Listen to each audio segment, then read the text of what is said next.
The following may not be suitable for all audiences. Viewer discretion is advised.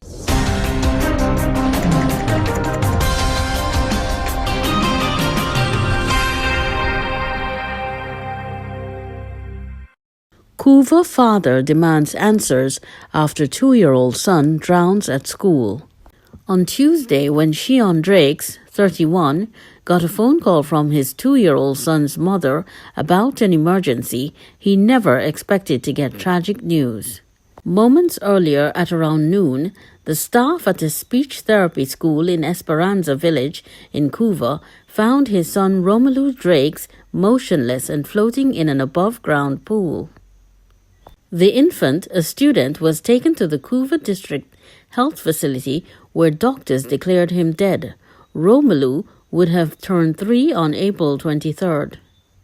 Drakes, an electrician, said when he reached the private school, he asked for his son. One official told him that she was sorry, but no one gave him details about the nature of the emergency. He found out the infant was taken to the health facility. He went there and saw his son on a bed under a tent. The child was already dead. He was in their supervision. I need answers. That's all I ask for. I want to know how he fell in the pool. Never in 1,000 years I would have thought this would have happened. They were prepping him for preschool, Drake said on Wednesday at his Ayr Village Princestown home. I know the school has cameras, but I do not know if they were working. A staff member said she did not see when he went outside by the pool. Drake said the pool, which has a ladder, should not have been filled with water considering a school is there. He said the school offers speech therapy for special children and also prepares children for pre- and primary schools. The grieving father said Romelu started school about 8 months ago. Owing to the pandemic, classes times were decreased and eventually stopped last year, but in January classes resumed. Since then, Romelu has been attending 3 days per week. All schools were ordered closed in March last year to help curb the spread of COVID-19. However, on January 28th, Minister of Education Dr. Nyan Gadsby-Dolly announced that students preparing for examinations would be allowed to return to physical classrooms from February 8th. Standard 5 students preparing for the Secondary Entrance Assessment SEA exam will return to classes at the beginning of the 3rd term. Looking at a photo of Romelu on his phone, Drake said, "He was my life. He was our only child.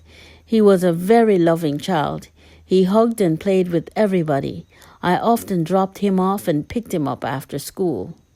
Romelu lived back and forth with his mother Regine Phillip, 26, at Balmain, Couva, and father. Phillip works as a cashier at a car firm. She is speechless right now. She cannot talk. Romelu was our only child. It is hard. We were planning a birthday party for him next month, Drake said. Police said Philip's brother dropped off the infant at school shortly before 8 a.m. on Tuesday. At around midday, 2 other relatives went to get him and learned of the incident. Early Wednesday morning, Drakes took to Facebook to express how he felt about the tragedy. I am at a loss for words. It is a new day and you are still not here. I wish this could be a dream.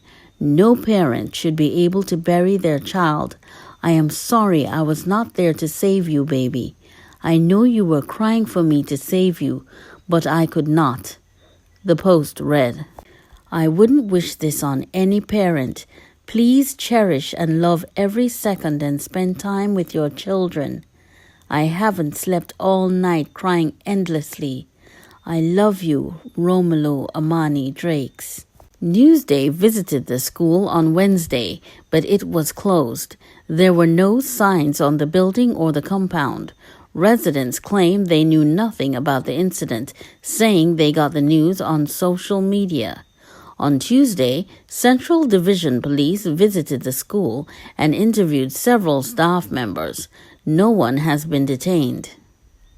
Investigations are ongoing.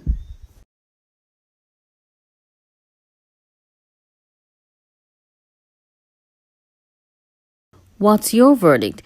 Do you think the teachers are unfit to teach or supervise students, and the school should be sued for negligence?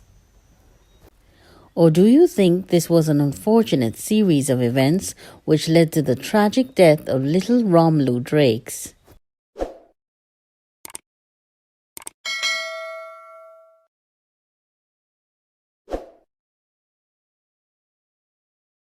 Man and woman shot at Maloney gathering. A woman and a man were shot on Tuesday night while liming among a group of people near building number 4 in Maloney. According to a police report, at about 9 p.m., the victims, along with other persons, were at a small gathering located on the eastern side of building number 4, Maloney Boulevard, when gunshots were fired upon them. Checks were made and the 34-year-old woman was seen bleeding from the right side of the hip, while the 30-year-old man was seen bleeding from the left calf and left side of the head. Both victims were taken to the Mount Hope Hospital for medical attention. A total of 5 spent shells were recovered from the crime scene by CSI officers. Man shot by gunman drives himself to hospital. A 35-year-old man who was shot in the face by an unknown gunman made a daring move to drive himself to the hospital for emergency treatment. According to a police report, at about 7 p.m. on Tuesday, March 16th, the victim was parked facing south in the car park of Hacker Restaurant, located at Watt Street, St. Augustine, in a white Hyundai Tucson, when a man walked up to the right side of the vehicle.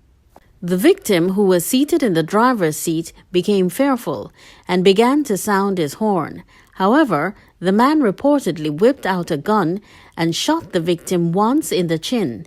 The wounded man managed to drive himself to the Eric Williams Medical Science Center, where he was treated. Officers of the Northern Division CSI processed the scene, where they recovered one 9mm spent shell. They then went to EWMSC car park, where they processed the victim's vehicle before handing it over to the victim's brother.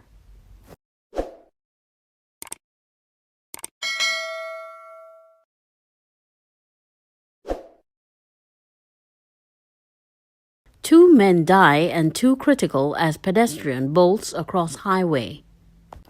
A man attempting to cross the Solomon Hocho Highway and a motorist who tried to avoid him were killed on Tuesday night.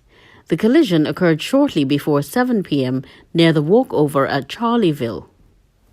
According to witnesses, the driver of the Nissan pickup was headed north on the highway when a man attempted to cross in front of his vehicle. The motorist swerved to avoid a collision but came in contact with the pedestrian. The pickup lost control and, as it went airborne, flipped several times before it crash-landed on the southbound lane. The driver's body became lodged in the front windscreen of his vehicle. Both men died at the scene. The identities of the deceased were not yet released by police. 2 occupants of the Nissan pickup were injured and taken to hospital. Officers of the Chaguanas Police Station, Highway Patrol, as well as Chaguanas fire officers responded. The crash brought motoring traffic on both south and northbound lanes to a standstill around 9 p.m. as the district medical officers, police, and fire officers carried out their duties.